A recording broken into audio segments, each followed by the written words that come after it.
मुलाला. मी जेव्हा योगा आणि याच्या विषयावरती खूप सगळं आजकाल येतं, सगळ्यांनी ऐकलेलंच आहे, तर आपण स्वतःकडे लक्ष देत नाही, बायका त्याहून देत नाही. तर हा योगा डे आणि हे जे आता सुरू झालं आहे ते आपल्यासाठी खूप चांगलं आहे, कारण आपण स्वतःच्या स्वास्थ्याकडे मुळातच बघत नाही बायका. अशी कंप्लेंट आहे. जेव्हा जर्मनीला आम्ही गेलो होतो मुलीकडे, तर हे मला रोज दाखवायची की त्या बायका बघ कशा सरळ चालतात, कारण त्या हे काहीच टेन्शन करत नाही की नवऱ्याचा नाश्ता झालाय की नाही, मुलांचा डबा झालाय की नाही. म्हणजे करू नये असं नाही, पण आपल्याकडे जी जीवनशैली आहे त्याच्यामध्ये आपण आपल्या स्वास्थ्याकडेच मुळात लक्ष देत नाही. आणि मग आपल्याला कुटुंबाची जबाबदारी असते, पण नंतर एक वेळ अशी येते जी या वयामध्ये आल्यावर की आपल्याला मुलांची आणि सगळ्यांची सेवा घ्यायला लागते. तर माझंही थोडंसं असं झालं की सगळ्यांचं जॉईंट फॅमिलीचं करता करता स्वतःसाठी माहिती असून वेळ झालाच नाही. फक्त 4 तास झोपत होते मी लठ्ठ झाल्यावर. मग योगा पण करत होते, मॉर्निंग वॉकही करत होते, पण आधीचे खेळ सुटले, स्विमिंग सुटलं, ज्याला व्यायाम म्हणतात ते काहीच होत नव्हतं. नुसतं मानसिक आणि शारीरिक थकणं होत होतं घरात. म्हणून मग मला सगळे आजार मागे लागले. आणि एक दिवस चक्क डॉक्टरकडे गेल्यानंतर डॉक्टर म्हणाले, काकू आता इथे पट्टी, इथे पट्टी, पायाला पट्टी, आता गळ्यात पण पट्टा आला. आता सगळे दागिने लॉकरमध्ये ठेवा, आता हेच तुमचे दागिने आहेत. मी एवढी फ्रस्ट्रेटेड झाले, इतकं वाईट वाटत होतं मला, कारण वय किती झालं तरी आपल्याला आपलं रूपडं छान असावं असंच वाटतं ना सगळ्यांना. तेव्हा बेल्ट लावून मी बाहेर जाऊ शकत नव्हते. 6 महिने मी स्वतःला घरात कोंडून घेतलं. मग एक दिवस माझ्या मैत्रिणीचा फोन आला, अगं वयानुसार हे सगळं होणारच, त्यात काय तू चोरी केली की गुन्हा केलाय, नीट बाहेर जरा ये, गार्डन मध्ये ये. आणि रोज घरातून ठरवलं तरी घरचे व्याप, नातवंड, नवरा सगळ्यांची घुणघुण तुझा योगा काही घरात होणार नाही, तू स्वतःसाठी 20 मिनिटं किंवा अर्धा तास काढ. आणि आता एक नवीन योगा सुरू झालाय, डॉक्टर मदन कटारिया यांनी केलाय 1995 मध्ये.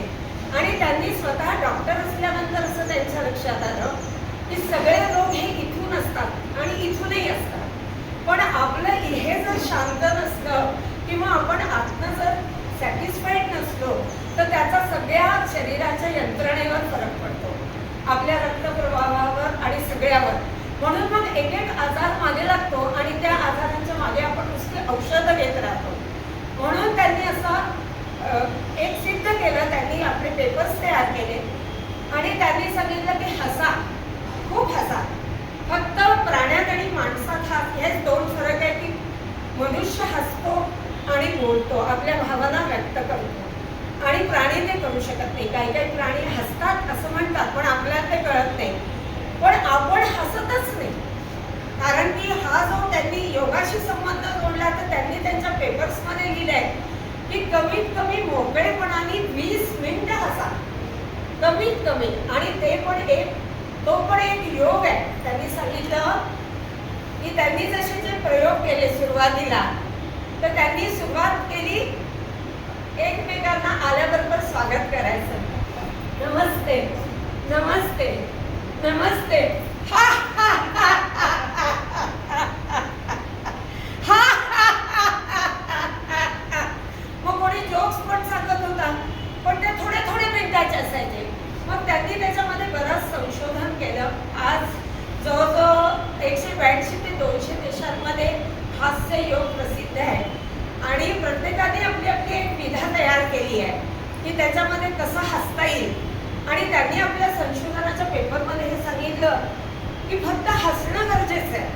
तुम्ही ते आर्टिफिशियल हसता, कारण गार्डनमध्ये जे लोक हसतात त्यांना बघून लोक म्हणायचे, हे काय सकाळपासून आमची झोप मोड करतात, हे काय वेड्यासारखे असतात, हे काय असं करतात.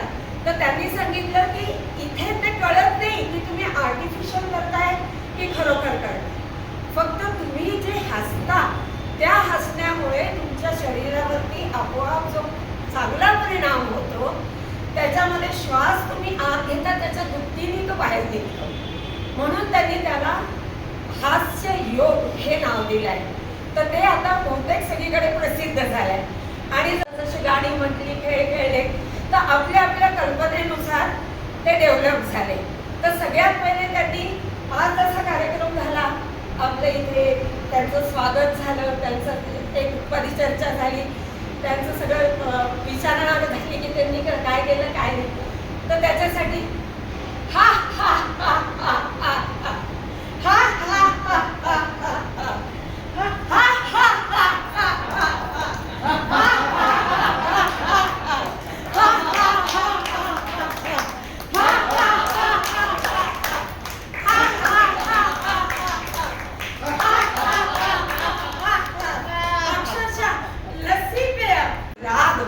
माणसाच्या प्रत्येकाच्या आतमध्ये एक राग असतो. मी आमच्या रोड ट्रॅफिकमध्ये इंदोरला एक भडास केंद्र निघालं आहे, त्याची कॉपी मला सगळीकडे करायची आहे.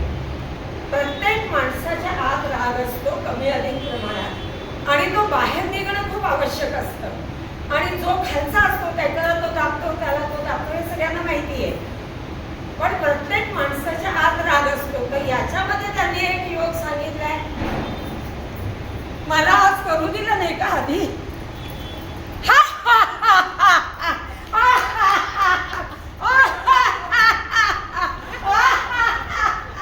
आपलं दाखवून मोकळे झाले. आणि पक्षी आणि प्राण्यांचं पण काय काय लोकांनी डेव्हलप केलंय की मोर कसा चालतो असं चालायचं, मग बाकीच्यांनी हसायचं. आणि लहान मुलांसाठी, विकलांग लोकांसाठी, ज्येष्ठ नागरिकांसाठी, वृद्धाश्रमांसाठी हा जो योग आहे हा सगळ्यात छान योग आहे. कारण की हा 15 ते 20 मिनिटाचा आहे.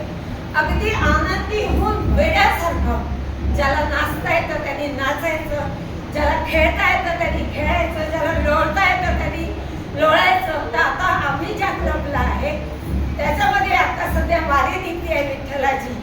जॉईन होणार असाल तर या. विठ्ठल विठ्ठल विठ्ठल विठ्ठल विठ्ठल विठ्ठल विठ्ठल विठ्ठल विठ्ठल हा हा हा हा हा असा सर्वांग आनंदी करणारा योग आहे.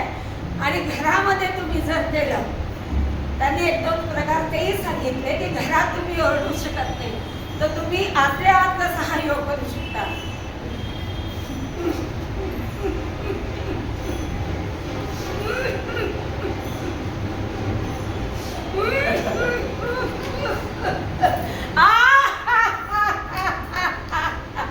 आज के आनंद की जाए.